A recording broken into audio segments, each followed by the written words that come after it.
Retail giant Walmart is blaming this nation's sluggish economy for disappointing sales and profits. Walmart sales rose almost 9% in its second quarter, bringing the retailer's total sales to just under $92 billion. Now, while those figures are certainly impressive, they're lower than expected.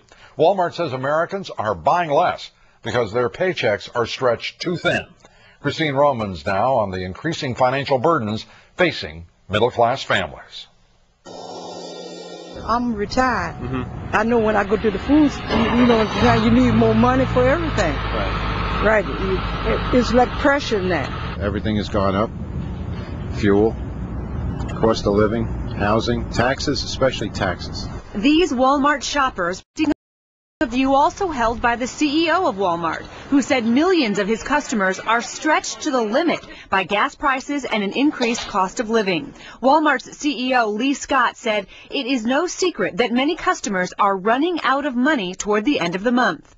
127 million people a week shop here or at Walmart's Sam's Club chain. This is a reflection of basically the middle class being maxed out after years of a very weak labor market and borrowing to the gills. People just simply can no longer shop.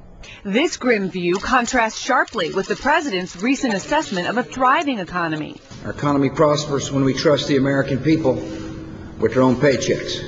Indeed, corporate profits have been spectacular and productivity strong, but at least according to Walmart, millions of Americans are having trouble stretching those paychecks.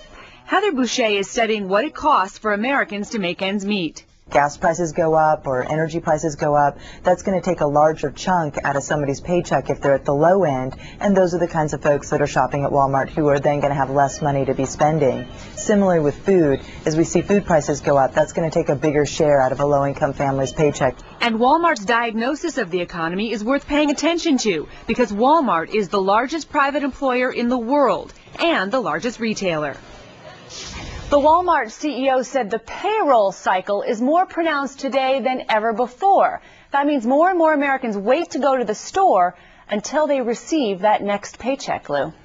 Now, I understand the focus being on rising expenses because that's certainly part of the war on the middle class, whether they be energy prices, interest rates. But the big part of the story here are wages that have been stagnant for so many years. That's absolutely right. These wages here at Walmart, it's interesting, are $10.65 an hour.